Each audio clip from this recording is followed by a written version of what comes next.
Salut et bienvenue sur le podcast du blog lesdessinsanimés.fr avec à ma droite Nico et à ma gauche Manu. Et devenez incollables sur les dessins animés en tout genre.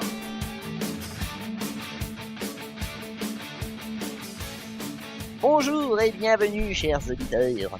Aujourd'hui dans ce podcast, nous allons vous envoyer vers une petite série atypique, car aujourd'hui nous allons parler de Trigun. Et pour cela j'ai mon invité, mon expert du Trigun à moi, bien entendu le fameux Juju Bafi. Bonjour à tous, ça va. Bon, expert, c'est un grand mot. J'aime bien cette série, mais pas non plus un expert. Ah, que de modestie. Bon, très bien. Alors aujourd'hui, on s'attaque à une série, n'est-ce pas, qui a été réalisée par Madhouse, le fameux studio d'animation Madhouse avec qui a réalisé Death Note, Black Lagoon et j'en passe. Hunter x Hunter justement. Vous pourrez aller voir le podcast d'ailleurs. Alors sur ce, mon petit Juju, tu vas nous faire un résumé de Trigun, donc qu'on sache un petit peu dans quel contexte on est. Oui. Alors déjà c'était un anime qui a été créé en 98, mais non 99 comme j'ai dit tout à l'heure. Donc c'est une série animée qui se déroule déjà dans un genre de western, c'est un western, sur une planète brûlée par deux soleils, pardon. C'est un peu l'univers Aken, on va dire. C'est un peu ça. Ouais, c'est vrai, c'est une planète. Il ressemble un peu à Aken, voilà. Ouais, c'est une planète désertique. Le héros qui s'appelle Vache de Stampede était un brigand qui se balade de ville en ville. On dirait justement un peu Ken, comme je dis. C'est le mec qui balade toujours avec un grand manteau rouge avec un gros sac à dos, des cheveux jaunes en l'air. Et il a une prime de 60 milliards de double dollars. Pourquoi? Parce qu'il a détruit une ville où plus de 1 million de personnes ont été affectées. Du coup, il est recherché par tout le monde. C'est pour ça d'ailleurs qu'il est surnommé le typhon humanoïde. Voilà. Parce qu'il a rasé une grande ville, quoi. Après, donc bien sûr, c'est un pro des armes à feu. Il ne veut jamais tuer personne, donc il fait en sorte de jamais tuer qui que ce soit. Ensuite, on a du mal à le retrouver. Pourquoi? Parce que en fait, on sait pas vraiment qui c'est. On sait juste c'est un grand avec un manteau rouge et des cheveux jaunes en crête. Et du coup, beaucoup de méchants ressemblent à lui, donc du coup, c'est difficile de le retrouver. C'est un petit peu la blague récurrente. Voilà. Du début de l'anime, ouais. C'est ça. Et donc du coup, et en plus, voilà, il est un peu à la Nicky Larson, il peut être très sérieux d'un coup et vraiment faire le con total de suite. C'est pour ça qu'on le prend jamais au sérieux, parce que justement, il est toujours en train de faire le con. Donc on se dit, ça peut pas être lui, c'est pas possible. Oui, il est trop sympathique pour être, et souvent, un monstre, quoi. Celle qui dit ça, c'est Meryl et Millie. C'est justement qui vont l'accompagner ils vont de force l'accompagner parce qu'il a pas envie. Parce que c'est deux employés d'assurance qui sont chargés de le suivre pour essayer qu'il fasse le moins de dégâts possible, parce que ça coûte très cher à la ville, chaque fois, à la communauté. Surtout à leur compagnie, ouais. Voilà, à leur compagnie. Et du coup, ils essayent de les suivre, parce que à chaque fois, ils se barrent tellement vite qu'à chaque fois, pour le retrouver, c'est difficile. Oui, bien entendu, ouais. Il y a une espèce de relation, d'ailleurs, oui, après, voilà. Parler de Nicky Larson, mais il y a cette espèce de relation entre Meryl et Vache qui est de l'ordre un petit peu de Laura et de Nicky, justement. Voilà, c'est un peu ça, quoi. Et c'est assez drôle, quoi. Et généralement, ils le retrouvent facilement, parce que chaque fois où il y a un souci, ils entendent une rumeur dans une ville qu'il y a eu un bordel, c'est qu'il y a Vache, quoi. C'est vraiment là où va Vache, il y a toujours une couille qui arrive. Il y a toujours une connerie. Donc voilà. C'est ça, oui. Pour le petit résumé rapide. D'accord, très bien. Donc, on va enchaîner un petit peu. Donc, l'auteur de ce manga, en fait, n'est autre que Yasuhiro Nighton. Et en fait, il faut savoir que le manga est un petit peu différent, on va dire, de l'animé. Il y a beaucoup plus de personnages, il y a beaucoup plus de développement au niveau de la trame scénaristique. Il n'empêche que l'anime est d'une qualité génialissime, quoi. Surtout pour une série de ce format-là, et avec surtout ce budget-là, quoi. Parce que c'était pas un très très gros budget de base, et ils ont fait vraiment, l'équipe technique en tout cas de l'anime a fait vraiment un travail fabuleux. À la réalisation, justement, on retrouve un type qui a un CV long comme le bras, qui n'est autre que Satoshi Nishimura, quoi, qui est connu pour avoir bossé sur plein d'animes qui ont eu énormément de succès. Ça va de Sword Art Online à Trigun, je crois qu'il a aussi bossé comme storyboarding sur Black Lagoon. Il a bossé et il a fait énormément de travaux d'animateurs clés, par exemple sur Argento Soma. Il a aussi bossé sur les Dragon Ball. Donc c'est vraiment un réalisateur. Oui, c'est un réalisateur vraiment qui a une expérience énorme au niveau de l'animation. Et il a fait un travail exceptionnel avec peu de moyens pour l'époque. Surtout qu'en plus il est servi derrière par le character designer Yoshimatsu Takahiro. Et ce type-là, par exemple, il a le brio d'avoir réussi avec style de reprendre le style du manga, parce que vraiment le trait qu'on a dans l'anime est exactement la réplique du trait de l'auteur, justement, Yasuhiro Nighton. Et justement, il a réussi justement à récupérer le trait du mangaka, quoi. Et en plus, alors il faut dire que le costume de Vache et son manteau, son fameux manteau rouge, il est constellé de plis et de replis, quoi. Oui, j'avoue. Donc je vous laisse imaginer, voilà, je vous laisse imaginer, quoi, la torture de ces pauvres animateurs pour animer le manteau de Vache de Stampede. C'est ça, ils ont dû péter un plomb, quoi. Et pourtant le défi a été relevé et a été réussi, quoi. Parce qu'alors la série est d'un dynamisme hallucinant. Le Vache, de toute façon, il n'arrête pas de gesticuler dans tous les sens. C'est incroyable, hein. C'est vraiment. Et les voix françaises sont très bien faites aussi. J'avoue. Ah, les voix françaises. Alors voilà, bah tiens, on peut parler des voix françaises parce que moi j'ai vu les deux versions. Et alors, ça va peut-être choquer certains de nos auditeurs, mais je trouve que la version française est mieux que la version originale.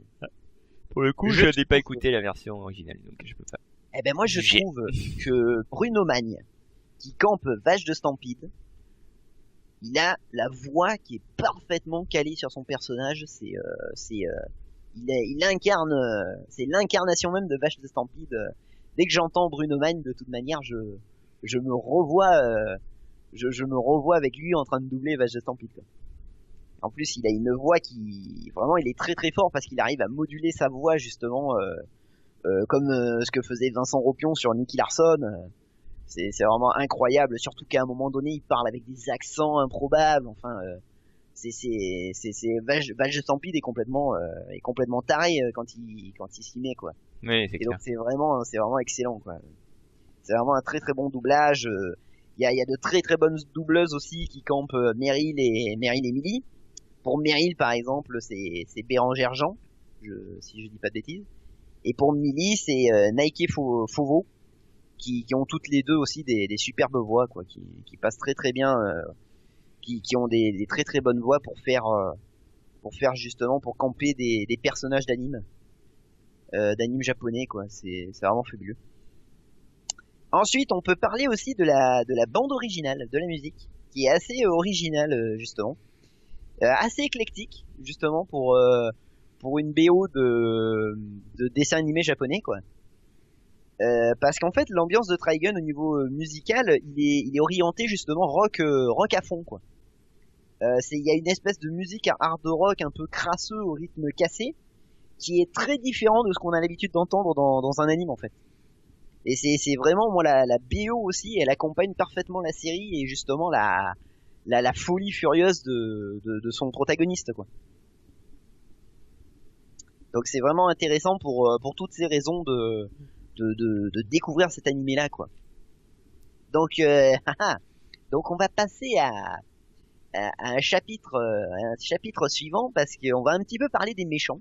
C'est ça. Et surtout d'un certain groupe de méchants qui est ô combien charismatique là aussi, et qui fait presque jeu égal avec notre héros. Et justement, ce fameux clan de méchants a un nom tout à fait qui sonne particulièrement à mes oreilles, car ce sont les Guns the Guns. Donc mon petit Jujubafi, tu vas me dire quel est ton Guns the Guns préféré? Alors, mon préféré, moi, ce sera Legato Blues Summer. Ah, le faquin. Donc voilà, c'est un des. Donc on peut pas dire qui est le chef du groupe, parce qu'on va vous spoiler sinon. Il fait partie, on va dire, le bras droit du chef de groupe, quoi. Oui, c'est tout Ouais, à fait, ça. c'est le numéro 2. Il a le pouvoir un peu de contrôler les gens en fait, de manipuler Ah, les gens. c'est ça, oui, il a le pouvoir de contrôler les corps et contre leur volonté. C'est assez redoutable comme pouvoir. Et ils sont d'ailleurs 13 en tout dans Oui, les oui, Guns N' Guns en fait. oui, oui, tout à fait. Moi, bah après les gâteaux Blue Summers, bon, j'avoue que moi aussi, j'adore ce méchant-là. Il a un charisme. C'est une espèce de sociopathe avec un charisme de fou. Il est tout le temps il est d'un caractère toujours tranché, quoi. Il est presque inhumain de par son manque d'expression presque. Il a une espèce de poker face tout le long de la série qui est incroyable, quoi. Ouais, hein, Qui est j'avoue. incroyable. Hein. Il pète Et bien. j'avoue, c'est un des vraiment des Guns the Guns qui pète très très bien, quoi. Moi, écoute, j'aime bien un petit peu alors c'est un Guns the Guns. Il fait partie un petit peu des Guns the Guns un petit peu farfelus, je dirais. J'adore Operates the Gauntlet, moi, qui intervient à un moment d'ailleurs assez important dans Trigun. Et en fait, donc ce Guns the Guns, il a la particularité qui est géniale, c'est qu'en fait c'est une toupie vivante. C'est une toupie géante et il est lui-même une espèce de missile vivant, quoi. C'est assez particulier, quoi. Ce type-là est totalement inhumain en fait, parce qu'il il est complètement, c'est une espèce d'être atrophié, quoi. Et en plus justement c'est assez intéressant parce que c'est un méchant qui en plus en veut vraiment à Vache, quoi. Qui en veut vraiment à Vache parce que apparemment ce serait un des fameux survivants de la ville que Vache a rasé, quoi. Et donc c'est assez intéressant justement la confrontation entre les deux, quoi, qui est assez géniale, quoi. Donc on vous laissera aussi découvrir tout ça dans la série. Bien entendu, à chaque fois de toute manière qu'il y a une confrontation avec un Guns the Guns, c'est épique, quoi. Ouais, il a quasiment une à chaque épisode. Oui. Alors il faut attendre un petit peu. Oui, voilà, vers le milieu. Vers l'épisode 12, ça alors, commence. l'entrée des Guns the Guns, hein, est fabuleuse, hein. Elle est magnifique, hein. D'ailleurs, le premier, c'est c'est Mon of the Gate, non? Ouais, c'est ça. Mon of the Gate. Ouais, c'est The Mon Gal, of the The Gale, Gal. le premier, Ouais. voilà, oui. Le tout premier, c'est lui. Il se frotte Là la aussi. vache. Ouais, une espèce de Bane, une espèce de Bane de Batman, équipé de Gatling à chaque bras, quoi. C'est assez sympathique. Donc c'est à peu près, ouais, je crois que c'est à peu près vers l'épisode où ça commence à devenir plus sérieux. Ou d'ailleurs, il demande aussi aux deux filles de plus le suivre parce que ça devient, Oui, ça commence à ça devient trop sérieux. Ah oui, Voilà. Ça commence vraiment à devenir très très dangereux. Et Ah justement, oui, là, les deux filles vont continuer à le suivre parce qu'elles veulent savoir vraiment qu'est-ce qui lui arrive parce qu'il trouve Vache de Sandpine est extrêmement changé. C'est plus le même, quoi. C'est un Vache plus sérieux. mais bien qui rigole sûr, pour voilà, le- le Vache sympathique a laissé place, voilà, oui, Voilà. au Vache sérieux et décidé, déterminé, oui, bien entendu. Surtout on évolue en fait tout au long de la série avec un personnage, en fait. Et c'est ça qui est assez drôle, qui est profondément pacifique C'est ça. et qui va se retrouver en fait face à des purs psychopathes, hein, ou alors à des purs tueurs dans l'âme, quoi. Ouais. Et donc en fait, il va se retrouver face à tous ces Guns the Guns, hein. Donc on vous laisse découvrir de découvrir les autres, justement. Il y en a 13, hein, vous allez vous faire plaisir. On se retrouve avec ce héros qui est profondément pacifiste et justement qui se refuse même à tuer en fait des monstres comme les Guns the Guns alors qu'il aurait toutes les raisons de le faire, quoi. Et c'est assez rigolo parce que tout au long de la série, finalement, on est avec ce héros qui a cette idéologie pacifiste, qui est quand même armé avec une arme qui est faite pour tuer, quoi, et qui va tout faire justement pour se servir de son arme, Voilà, pour saquer fort, ouais. de manière De détournée, les neutraliser, ouais. voilà, pour neutraliser, voilà, tous ses opposants. Et ça, c'est vraiment génial, quoi. Et là, il va rencontrer dans son périple Nicolas Wolfwood, qui va être Oui, tout à un fait. compagnon qui va l'aider. Un Un genre des alliés. un prêtre. Ah. Il se dit prêtre. Mais bon, il Tout se, à fait, il se c'est trimballe après. toujours, il se trimballe toujours avec une petite chapelle, et une grosse croix énorme. Une énorme croix, voilà, oui, une énorme croix de pénitence. Et lui, par contre, voilà, moi, lui, il tue, mais il a du mal à comprendre pourquoi, justement, Vache ne veut jamais tuer. Il lui dit à chaque fois, en Voilà, plus, c'est vrai tout à que fait. Vache a une chance de cocu, à chaque fois. Est-ce qu'on dirait, est-ce qu'on dirait vraiment de la chance? Parce que, bon, Oui, non, il en a c'est un pas peu quand même, vraiment de des la fois, chance. il en a quand même. C'est pas vraiment de la chance. On On saura va dire plus que tard Nicolas pourquoi l'aide quand même, heureusement qu'il soit là, je pense. Ah ben bien sûr, heureusement, il a des alliés sur qui il peut compter, heureusement, avec, voilà, avec Nicolas Devilwood, Meryl Meryl et Streep avec Millie, son bien arme, entendu. ouais, Meryl d'ailleurs avec son arme énorme. Meryl et Millie sont Millie, bien pardon, entendu. pas Meryl, pardon. Millie.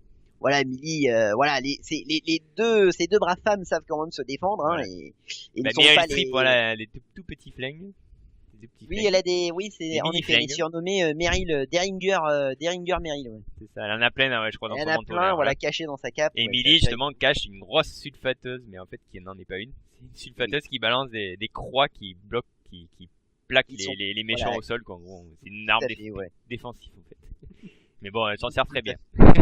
Ah oui, elles sont toutes les deux, voilà, c'est pas les godiches qu'on a l'habitude de croiser dans justement dans les vieux shonen ou les vieux animes, voilà, qui sont juste là pour le décor et pour se faire sauver par les héros. Non, là, elles sont tout à fait capables de se défendre, y a pas de souci. Après, on peut parler peut-être de Rem, aussi, qui Ah là là, le fameux personnage. est, je pense, de, le personnage de Rem. qui fait que Vache est un peu pacifique. C'est un peu Tout l'état à d'esprit fait, de Rem.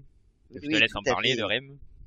Donc oui, alors Rem, en fait, ça sera une espèce de mentor à Vache qu'on va découvrir justement, et c'est ça aussi qui est très très intéressant, c'est on va découvrir Rem justement petit à petit dans Trigun, et justement c'est assez intéressant parce que ça va un petit peu nous faire partir dans toutes les pistes. Justement, on va se dire, mais attends, est-ce que c'est elle qui lui a appris à utiliser ses armes? Est-ce que c'était son ex-femme? Est-ce que voilà, y a tout un tas de pistes en fait qui partent dans tous les sens au début. Bon, bien entendu, il y aura un épisode qui sera carrément consacré justement à Ouais, une tout espèce expliqué, voilà. d'épisode flashback où tout va nous être expliqué et on va s'en prendre plein la gueule, quoi. On vous laissera Et, découvrir, bien sûr. on nous laisse découvrir, hein, voilà. Et justement, c'est très très intéressant. D'ailleurs, pour petite anecdote, le personnage de Rem est doublé, alors je saurais plus dire son nom exact, mais elle a été doublée par une des Sailor, par la voix qui faisait Sailor Mercury justement, D'accord. dans la version japonaise. Donc en plus, voilà, la doubleuse en plus très emblématique justement dans la version originale japonaise. Je pense que tous les Japonais ont dû reconnaître la voix de Sailor Mercury à travers Rem, ce qui était assez important, quoi, je pense aussi. La voix était bien choisie aussi, quoi. Donc oui, on est avec ce personnage-là assez mystérieux aussi. C'est très très intéressant. On est avec ce personnage-là qui était profondément humaniste et qui a justement transmis quelque part ses valeurs à notre héros, quoi. Donc voilà. Donc je pense qu'on a du coup parlé un petit peu de nos protagonistes préférés en faisant tout ce petit laïus et tout. Donc on enchaîne avec une espèce de blague récurrente qui y a dans Trigun, et qui m'a fait assez rire assez souvent, quoi. C'est le fameux chat noir. C'est ça. Le fameux chat noir qui apparaît en fait. Le où est Charlie de Trigun. C'est un peu ça. On a cette espèce de chat noir là, ce Kuro Neko qui apparaît n'importe où en fait. Il peut être couché sur les genoux d'une vieille dame, alors que en Vache pleine est explosion. voilà, où Vache est en train de lui fracasser sa fenêtre pour se faire un raccourci à travers l'immeuble. Il est en train de gambader joyeusement sur un muret. Ce chat est assez récurrent de l'univers Trigun. On sait même pas pourquoi il est là en fait. Oui, je pense c'est juste. Il y a aucune explication à ce truc-là, je crois. Il faudrait vraiment demander à son auteur justement pourquoi ce chat noir. Est-ce que ce serait son chat personnel comme Mamoru Oshii qui faisait apparaître son chien dans Ghost in the Shell, allez savoir. Donc pour revenir justement sur l'auteur de Trigun, il y a Yasuhiro Nighthone. On peut un petit peu parler justement des autres travaux en fait qu'il a fait. Et en fait, il faut savoir que il a bossé justement sur le character designer et l'histoire originale du jeu vidéo et de l'anime de Gungrave.